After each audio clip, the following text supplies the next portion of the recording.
my favorite topic. I study adornment for not only a vocation, but because I absolutely adore it. Because I think that what we put on our body is how we want to be perceived by the world, the stories that we tell about ourselves, through our clothing, through our jewelry, through our self-presentation.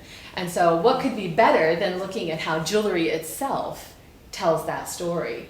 So I'm hoping that after I wrap up today, I hear about jewelry stories that you might have too. Because to me, that's half the fun. Sarah mentioned the project I've been working on, which is a jewelry exhibition called Mementos that will be opening at the Eustis Estate, which is our newest property in Milton, Massachusetts. For those of you that don't know historic New England, we have 36 house properties. We've been around since 1910. We're America's oldest preservation organization.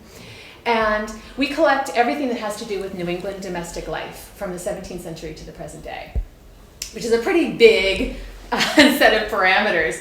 And so what I love to be able to do is that now we have permanent gallery space, which we've never had before in this brand new aesthetic era mansion. And we can really dig into the collections and be able to tell new stories in exciting different ways as we're putting objects together. So Mementos is the first exhibition that will let us do that. And it looks at jewelry thematically, how we tell these stories through the jewels that we collect. And in working on this project, I started to think about gems and gem lore and gemology as a concept, and started really digging into what the 19th century did to make that happen. And for those of you that don't know, I'm an early Americanist. I studied the 16th and 17th century in the Southeast normally. So looking at New England was brand new for me when I came up to New England, and then looking at the 19th century was a whole different world. And it really opened up in a new way for me to think about all of the rich detail. So when you look at something like this interior, this is Rosalind Cottage, one of our properties in Woodstock, Connecticut. It was built in 1845 for the Bowen family, who had just gotten, Lucy and Henry Tappan Bowen had just married the year before.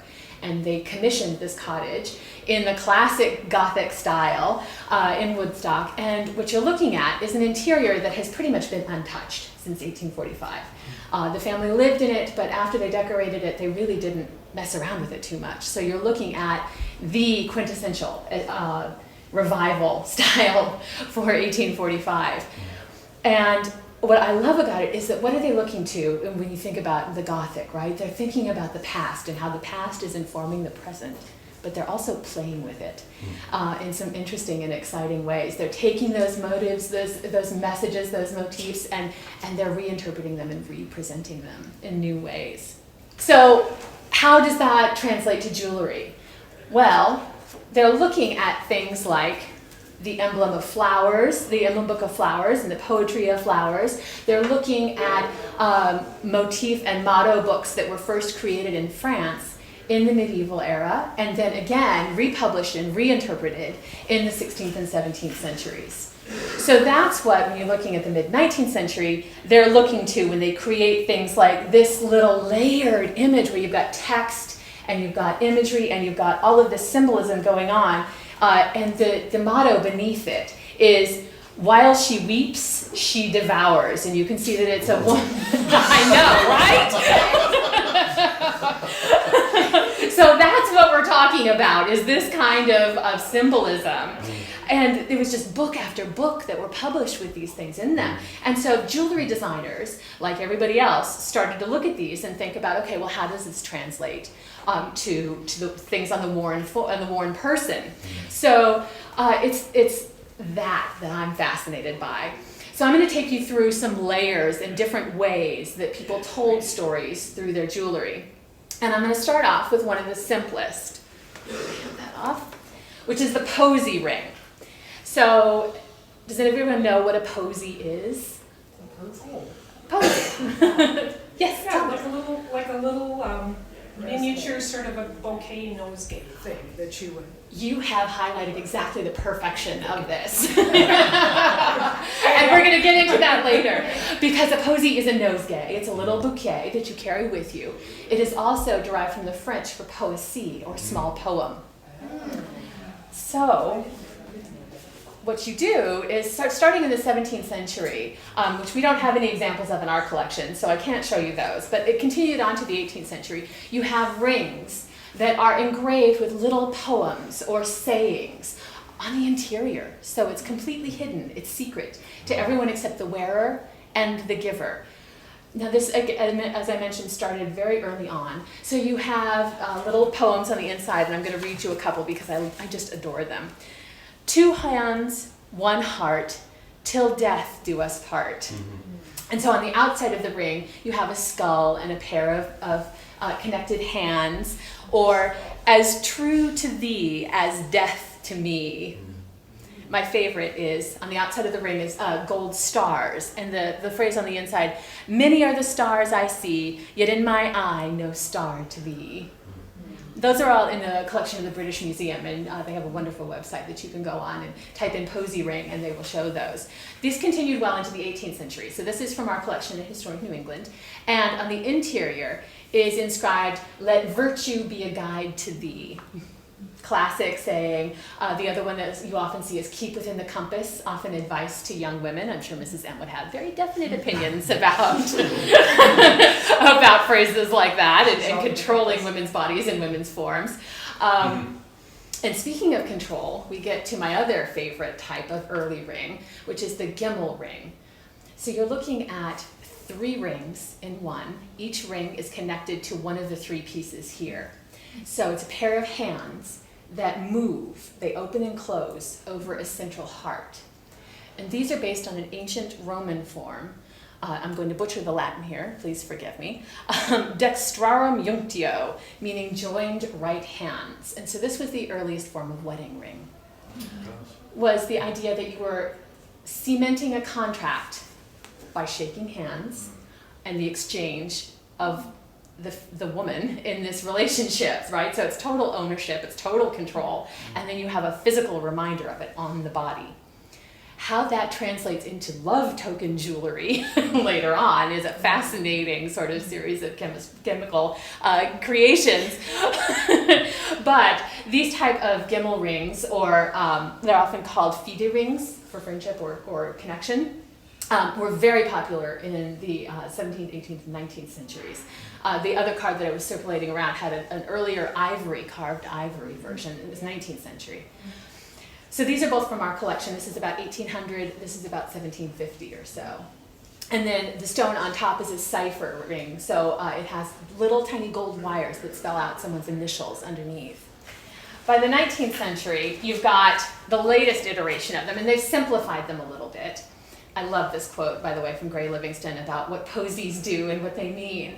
So these are 2 from Historic New England's collection, and this is the simplest form. It's a gold band, and then it's stamped, remember the giver. And so it's a little bit more direct than some of the more complicated posies that I was telling you about earlier, but it's certainly an injunction to the person wearing it. This one is my personal favorite, and it's a little bit closer to the old-fashioned way of thinking about how these functioned. So on the outside, it's a band of hair, human hair, that's been embroidered. Exactly, oh. So what do you think of when I say human hair? Well, it's the remains of a person. Exactly. It's actual DNA. Exactly. It's the only thing aside from fingernails that can be removed from the human form and still keep its integrity. So I think that's why it's such a personal and strong and intimate connection, and probably why a lot of people get who gets the willies when I say hair jewelry? Hands up. A lot of people, when I say hair jewelry, immediately back up a little bit. They want that physical space. But I love hair jewelry. I think it's so immediate and important. So this is a hair ring. It's a band that's connected, so it's solid, it's continuous, intertwined. And then on the interior, it's inscribed, so is my love. So it's implying the connection, right? That it's continuous, it's never ending. And that's the kind of 19th century version of a Posie ring. You can still get Posie rings today, as well as Claddagh rings. You can buy them online if you want them. But what I love is this layered sort of continuity of messaging and physical demarcation that's both intimate and also very public. So that's the simplest form of message jewelry, is the Posie ring. But Victorians being Victorians and Americans being interpreting that across the ocean, got a lot more complicated. So we're going to go through some other types of jewelry and messages and mottos that jewelry can do. And specifically, I want to talk about gem lore, because who doesn't love gems? And because the 19th century was extremely interested in medieval history, in Gothic history, in Elizabethan history, they were looking at medieval gem books. So guides to what each stone meant from biblical periods, as well as right up into the 11th and 12th century, what all of these different stones mean and how they could affect, harm, help the wearer, the owner, and everyone surrounding them. So they were looking at these medieval gem books and then researching and writing them in the 17th century, and then again in the 19th century. So it's this layer and layer of guides and understanding and meaning, and they would add sometimes interpretations in each of those. So I'm going to give you a few titles because they're some of my favorite books, and I do spend quite a bit of time reading them, to these gems and jewelry. So Streeter's Precious Stones and Gems. I happen to like his second book a lot better because it has a much snappier title. Great Diamonds of the World, Their History and Romance. And two of the best, which I highly recommend you search out if you're interested in this topic. The History of Precious Stones, which was published in 1880. And his earlier book that I think is the better of the two, Finger Ring Lore, in 1877. Great fun.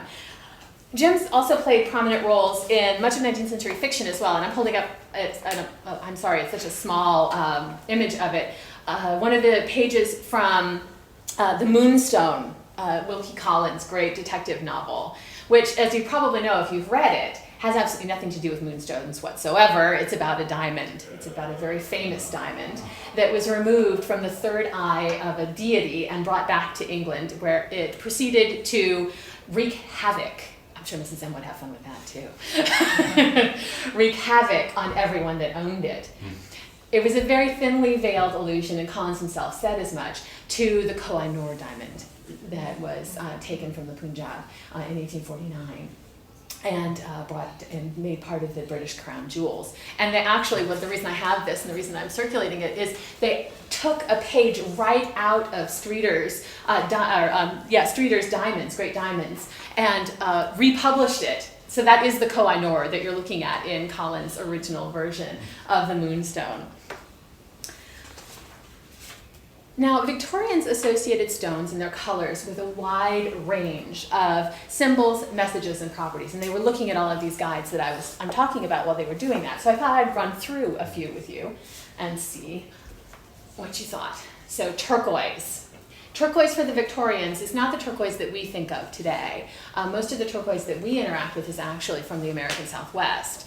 Most of the turquoise in the 19th century was coming from Persia and from the Middle East. So it has a slightly different color and a different look. It's often clear. There's very few inclusions. If you look at Southwestern American turquoise, it's often blue-green and it has black veins running through it. Persian turquoise is bright blue. It almost looks like plastic sometimes. It got intense depth of color. So you're looking at three different pieces of jewelry: a hair bracelet, a brooch, and another brooch here of Persian turquoise. Turquoise was a symbol of true love. It's what you gave when you wanted to declare your true love to another person.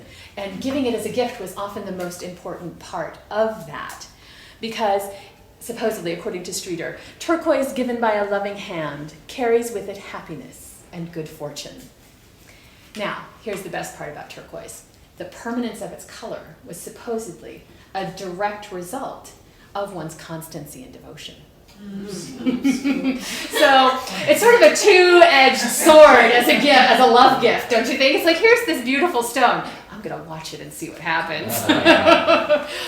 Because, supposedly, if it changed color, you were untrue. Also, if you got sick, it would get paler and paler, the more ill you got, until it lost all of its color when you died. Yes. My favorite story about turquoise actually comes from Queen Victoria herself. Supposedly, Prince Albert gave her a whole set of turquoise jewelry, diadem, necklace, the whole 9 yards. And it was Persian turquoise, bright blue, gorgeous. She wore it constantly, loved it. All of a sudden, one day, it started to turn green. You can imagine what happened in the court as her beautiful, beloved's jewelry started to change color when everyone knew what that meant for turquoise. So the great search was on as everyone was kind of whispering behind their hands as to figure out why the queen's jewels had changed color. It turned out that it was her hair treatment. Or at least that's what they said. But she stopped wearing them because once it changes color, there's nothing you can do. So it's one of these beautiful stories about gems and their power, that it was this massive scandal within the Victorian court that some jewelry changed color. So that's turquoise. Pearls. You're looking at a necklace that belonged to this woman. This is Margaret Duncan Phillips. She and her family owned the Phillips Mansion, one of our properties in Salem. She married very well into the Phillips family. She was a Duncan from Haverhill, and they had money of their own, but the Phillips family had money from the East India trade. And for her wedding present, her husband-to-be ordered this massive gold necklace with matching cross that could be removed. You can see she's wearing it as a brooch here later on, and it's set with natural pearls.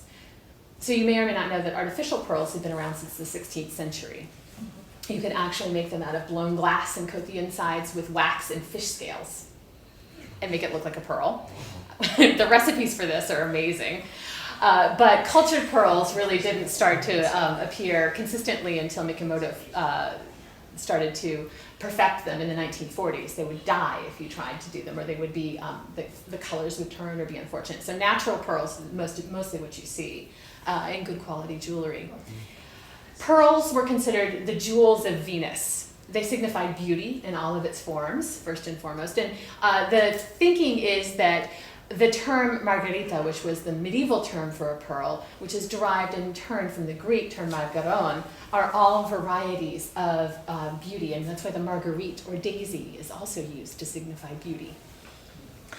Now, pearls have multiple meanings because they're a complicated gem, and the other primary way that they were used, and I'll show you this later, is to symbolize tears. So in mourning jewelry, you'll often see them surrounding hair or jet, or onyx, and inscribed with names. So they can, context is key with a pearl, is where I'm going with this. But because they were desirable and rare, you often have multiple levels of meaning. So they could also symbolize purity, humility, or innocence. But most often than not, the reason you would own a good pearl necklace is because they were a physical way to designate that you were considered worthy and beautiful. Let's talk a little bit about coral. Coral is one of my favorites, and it, along with pearls, are the only two gems or precious materials that are derived from living animals, right? Pearls are, I think, I'm not sure who said it, but that pearls were a symbol of an animal's suffering that we're wearing to symbolize beauty, and I often have trouble with that and with coral because you have to kill the animal in order to harvest the beauty. Coral, especially for the Victorians, looking back to the medieval interpretations of it, they believed that it was protective, which is why you often see so much children's jewelry made out of coral, because in the medieval period they believed that it protected you from lightning strikes and while you were traveling. So what you're looking at here is Susan Ella Austin in 1856, and you can see that they've hand-tinted this daguerreotype to represent her coral necklace. So she's wearing a multi-stranded coral necklace. I absolutely love this image with her parlor guitar. And you're looking at a higa up here, which is an ancient charm, a protective charm from the Mediterranean era, carved out of coral. And what I love about it is that she's wearing a turquoise bracelet. So that's why you often see so much children's jewelry made out of coral, is because of that protective quality. So now we're going to get into a variety of gems for which I have a single card, so forgive me for this one. Amethyst is another one of my personal favorites because we're going to get into sympathetic magic here. You ready? Amethyst was believed to help combat drunkenness because it looked like wine and had a similar color. So you're looking at a large amethyst brooch here. So there are other meanings for amethysts, especially for the Victorians, and this is where we get in layers of meaning here, because the other medieval ways that you could use it were to dispel sleep and to sharpen the intellect, and, my personal favorite, be an antidote against poison. So in this instance, though, I believe it is being worn more to represent deep love. William Jennings believed that you could represent deep love with an amethyst, especially if it's surrounded with pearls. I'm assuming this is not mourning deep love, but it's entirely possible. Agates and jaspers of all different kinds, very popular. In the Middle Ages, they were believed to temper thirst and also another protective stone. They also protected you from adder bites and venom. And I'm not sure if you actually had to put it in your mouth or if you can just wear it, but they were also believed to help you speak well. I really should have considered agate jewelry more carefully today. So what you're looking at here is a beautiful carved agate brooch and then the image of her wearing it. So that's what I love about our collection in particular, is we have many images of the piece and the person wearing the piece in real life. Garnet. Garnets were also sympathetic magic. They were considered to purify and protect the blood because they looked similar to blood. This is 19th century Czechoslovakian garnet. They really took off in popularity after the mid-century when they discovered large mines of them in Czechoslovakia, what was then present-day Bohemia, what was then Bohemia. Now we're coming to my personal favorite because it's my birthstone, and we'll talk about birthstones in a minute, but Peridot. This green stone right here, lime green, unlike the darker green of an emerald. Peridot is one of only two stones that are brought up to the surface in a volcanic elevator, essentially. The only other way that you can find peridot on this earth, if it's not brought up because of the extreme pressure within a volcano, the other's diamonds, of course. The only other way that you can find peridot on the earth is if you slice open meteorites. They're interstellar gems, which I just love. So peridots are often referred to as the lost stone. If you're really interested in this subject, I highly recommend Victoria Findlay's Gems, A Secret History, or Jewels, A Secret History, I think it's called. And she goes through each of the different gems on the Mohs scale of hardness. So that's the measure of how hard a gemstone is. You know, diamonds are 10 on the Mohs scale. They're the hardest stone. She starts out with amber. And so she spends quite a bit of time traveling around researching the present day histories of these and where they're found. And peridot, primarily today, is recovered from the American Southwest. There's large mines of it in Arizona. But she calls it the forgotten stone, because very few people think about peridot, talk about it, but this was one of the main stones in the medieval era. It was called chrysoprase then. And it's got a beautiful lime green color for those of you who aren't familiar with it. So opals.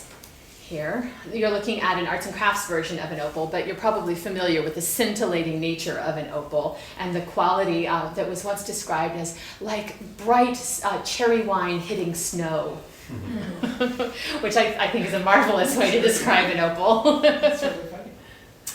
So opals are considered unlucky by many today. Who would think opals were unlucky? Yes, and that you're not supposed to get them yourself, right? Yeah, that you have to be given an opal as a gift. They used to be considered the luckiest stones.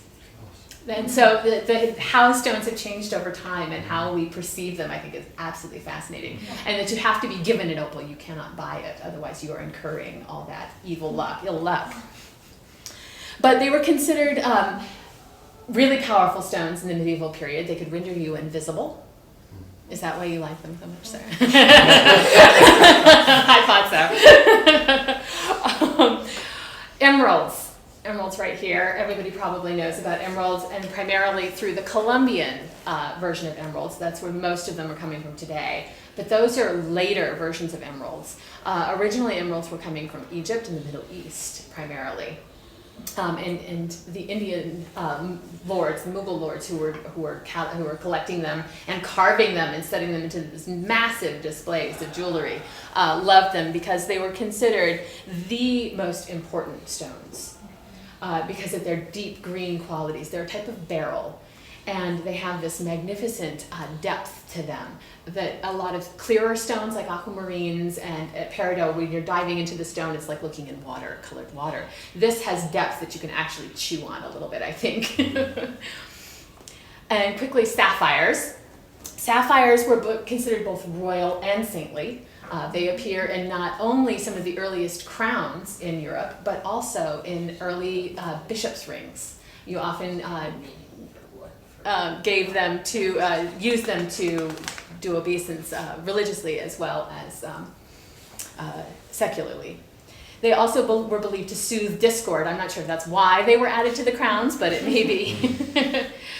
And then let's get quickly to diamonds. So I'm going to hand that off. And let's talk a little bit about diamonds, because we all think about diamonds as the most important stone today, right? It's what everyone's going for. You want the diamond ring. You want the giant brooch that's this big that has 14 carats of diamonds in it. You want the diamond tiara.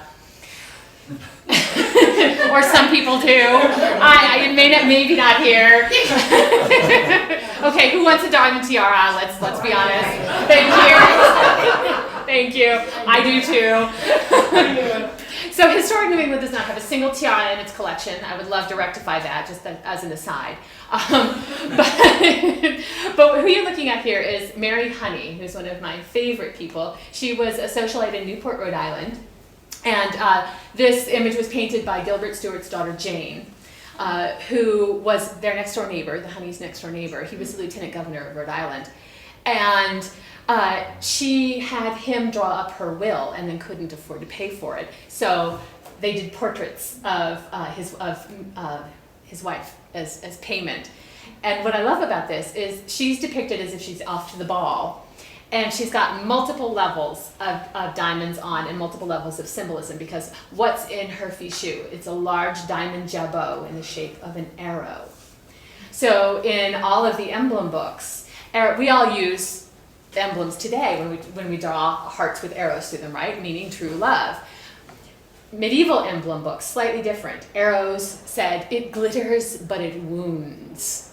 Ooh. Yes, a slightly different version of love and loving gifts.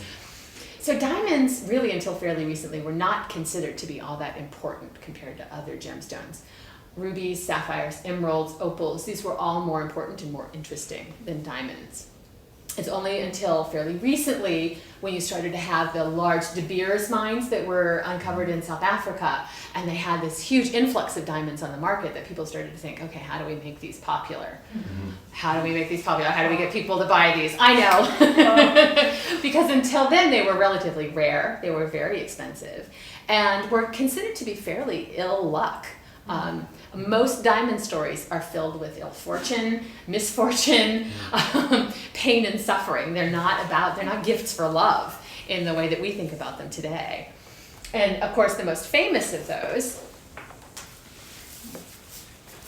is, as I mentioned earlier, the Kohinoor Diamond. So the story with this is that Victoria never really wanted to take India. She always argued against taking India. And the Kohinoor came to them as part of the treaty agreement when they acquired the Punjab in 1849, and it was added to the crown jewels. But the story was that no man should ever wear it because it brought ill fortune to all of them. So only women have ever worn the Kohinoor. When it was originally discovered, it weighed 793 carats. Which is an insanely large diamond. And it was cut down into this form by Indian diamond cutters who, until Amsterdam started beginning to diamond cutting later on, were the primary diamond cutters that were working. And they cut it down to over 193 carats, and then it was cut down from that into several other stones. So it's a massive diamond. It's like this big now. It was originally a brooch for Victoria, but Albert apparently never liked its water or its color as light was passing through it, so that's why he had it recut. But you're looking at illustrations from great diamonds of the world, which was one of the books that I mentioned earlier. And you're looking at some of the most fabled or storied diamonds in existence, including the Regent Diamond of France and several of the other famous diamonds. And none of them have good stories, none of them. I mean, it's just amazing to me that anyone would want to own one of these diamonds because nothing good ever came of it.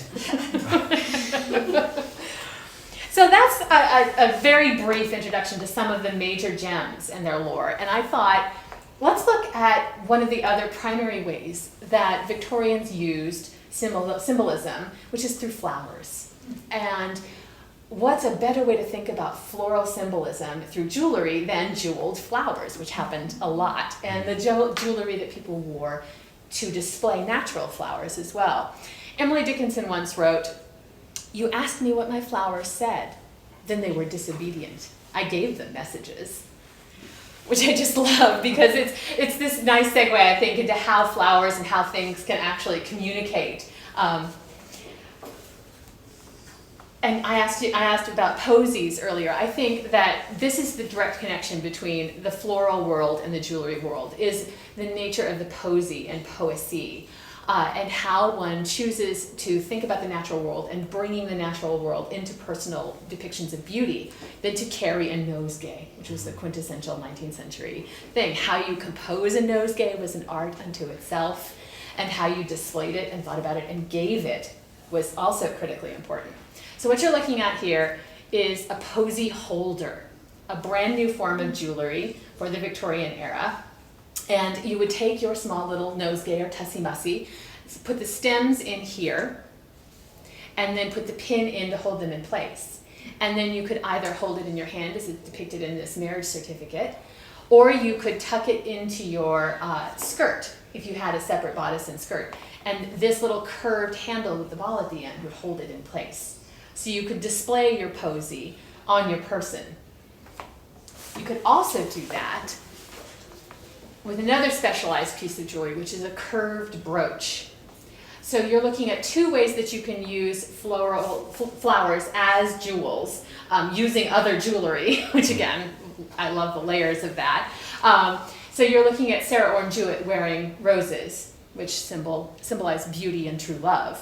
And then you're looking at Lulu Palfrey, who's not only wearing roses for beauty, but she's also holding a bouquet of pansies.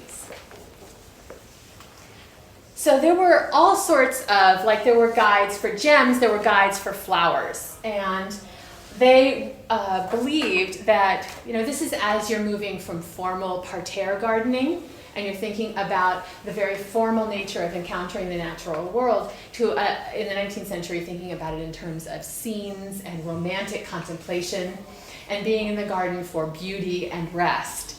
So as you're cataloging the world and you're increasingly colonizing the world, you are also wanting to extract more enjoyment from its natural beauty, which I think is a wonderful juxtaposition.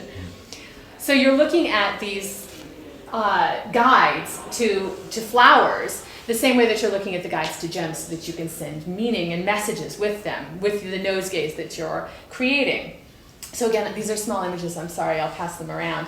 So the flowers that you choose each have individual meaning. So if you put together a posy that has, and these could be nice or they could be cruel, which just amazes me that you would send a mean note with flowers. But for instance, if you gave someone sweet peas and pansies, it meant they were leaving, but they wanted you to think on them. So I depart, think on me. Pansies are also in French known as pensez en moi. Think on me. Or you could be slightly more complex and give somebody roses, violets, and tulips, which meant your beauty and modesty have forced from me a declaration of love. Which is going to make you look at the flower arrangements that you're giving and receiving in a totally different way, I think. So I mentioned these are the nice notes, right? These are the nice things that you can say with flowers. Let's look at how you can not be so nice. Otherwise innocuous looking floral bouquet of sunflowers and myrtle, for instance. Your love is like false riches, not worth pursuing. So the sunflower is false riches. The idea is the bright yellow of it is like false gold. Or even meaner, narcissus, scarlet geranium, and marigold. Your self-love and stupidity excite my pity. Yeah. I mean, that's just harsh on a whole other level. Whoa. Yeah. So, you know, people were circulating these, they were carefully composing them, and there were guides to them. I have yet to encounter anyone in the literature, tell me if you've ever seen this, receiving one of these mean notes through flowers. Most of the floral imagery that I hear described in the literature is, you know, the kind and generous. But these guides are wonderful because not only were people thinking about sending love notes or, you know, mean email, they're trolling people with flowers. but jewelers were looking at them too.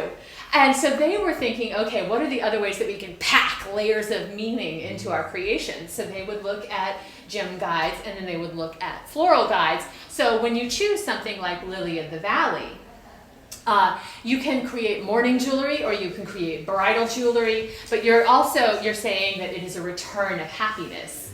And then you're using something like jet, which is a fossilized conifer and has strong connections with protection and with care, and pearls, which symbolize tears. So you've got multiple levels of meaning. You're looking at Mary Lord Morrison here, who was married into our Rundlet May family up in New Hampshire. And her portrait and her daughter's her niece's portrait were both done by the husband of one of the authors of these floral guides. So when she lost her husband and chose to portray herself next to Lily of the Valley, this is not an accident.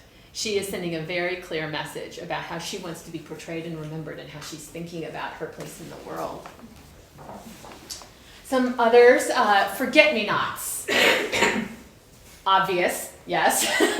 The name says it all. But they were often used as symbols of true love. So when jewelers are working with them, well, hey, if you combine that with turquoise, which is another way of symbolizing true love, then you've got multiple levels of meaning and ways to display it.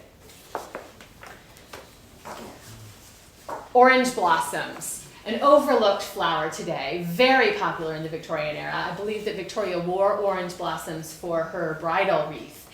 Setting a trend along with white dresses for brides for centuries. But orange blossoms specifically denoted chastity, according to these. So again, thinking about ownership of the body and control of the body with women, it's just fascinating how something as innocuous as a floral wreath can be interpreted multiple different ways. This wreath is from the 1870s and is actually made out of silk and wax. And has matching earrings and a corsage, all made to represent orange blossoms.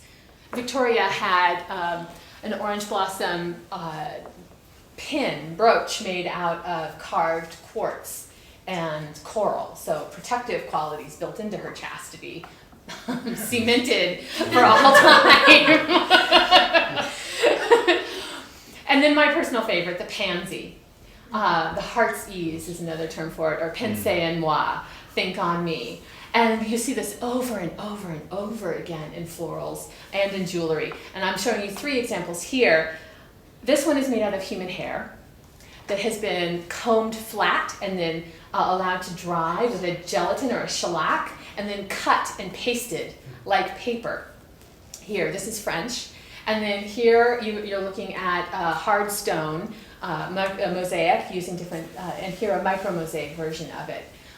So this was one of the most common, and my favorite is a ring that's in the collection of the British Museum that is French, and it's sort of like playing He Loves Me Not with a ring, because it's 2 interlocking hoops, and on the outer hoop is a series of doors, and painted on them are pensez en moi, pansies, and daisies for beauty, and then you spin the ring and open a door, and it either says he loves me or he loves me not. I so wish we had one of those, but it's unique. It's the only one I've ever seen, but it's an astonishing piece of jewelry. So, flowers, gems, multiple levels of meaning. Of course, that's not enough. We have to take it one step further. We're going to go to acrostic jewelry next. Yes. So, acrostic jewelry. So, an acrostic is a wordplay. It's a poem. So, every line of the poem, the first letter of the first word, as you lay it out, spells a different word vertically. So they were very popular in the 19th century. If you can do it with words, you can do it with gems. So I'm showing you this brooch here, which you might think was a rather unattractive piece of gold with some rather mediocre stones that seem to be set in it at random. But when you look at the first letter of the names for each of these stones, they spell out a message. So you have ruby, emerald, garnet, amethyst, ruby again, and diamond. What does that spell? Regard. This was a very popular form of jewelry, primarily in the UK and on the continent. The story is that it was invented, again, by the French. Napoleon was supposed to have commissioned some of the earliest acrostic jewelry. And the only known depiction of it in art is an engraved painting from 1826 where she's wearing an acrostic ring. But not as popular in America. We don't have any in our collection here. But whenever I see weird combinations of stones, my first thought is, oh, well, it must be an acrostic of some kind. And quite often it is. So they had, just like with everything else, they had dictionaries that you could go to find which stones went with which letter. You can imagine certain letters were easy and other letters were a little bit more challenging. K and J are pretty challenging. Iolite and jacinth or hyacinth were commonly used for those. So, because you can have fun with it, you can do things like this. You have amethyst, diamond, opal, ruby, emerald, adore, or regard, and then here you've got multiple levels for beauty, and then a regard at the end spelled out with a snake. Serpents are often used as love jewelry in the Victorian era. It was considered a positive symbol of love and affection because of eternity, right? The Ouroboros biting its own tail. Or you can go back to our friends, the emblem books again that I was talking about earlier. So here we have the heart is the key.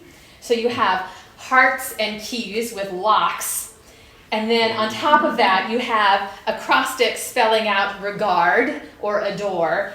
So you may be wondering how this affects things that we think about with gems and gem lore today. And the primary ways that I would tell you are birthstones and birth flowers.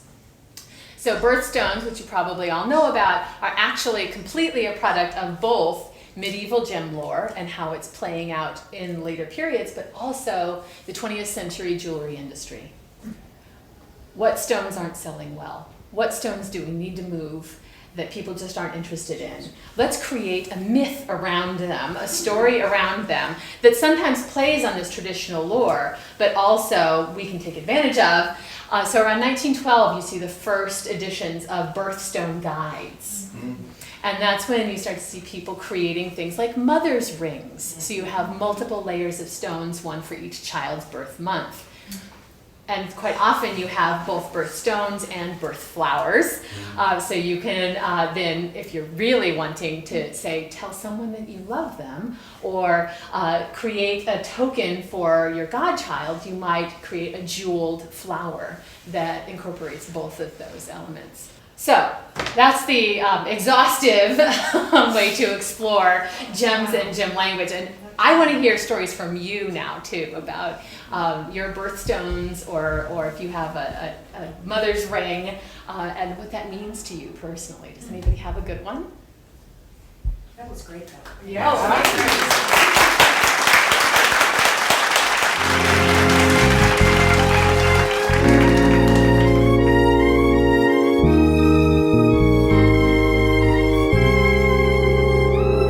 Her gowns of gossamer, with sea bone in her hair, ribbons left